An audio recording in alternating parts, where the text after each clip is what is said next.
জনসচেতনার জন্য আপনার হচ্ছে যে জেলা সেশন হচ্ছে এই টপিকগুলো হচ্ছে রাখবে, যেন হচ্ছে আমাদের চাঁপাইনবাবগঞ্জ জেলা আইড্রোলিক সোশ্যাল ডেভেলপমেন্ট ফাউন্ডেশন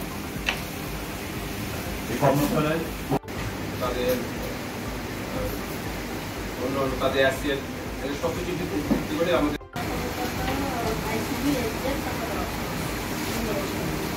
কার্যকরী করার জন্য জেলা ব্যবস্থাপক মহোদয় এসে চাঁপাইনবাবগঞ্জ ফাউন্ডেশন 2022 সালের 7 জুন মাসে কার্যক্রম শুরু হয়েছে।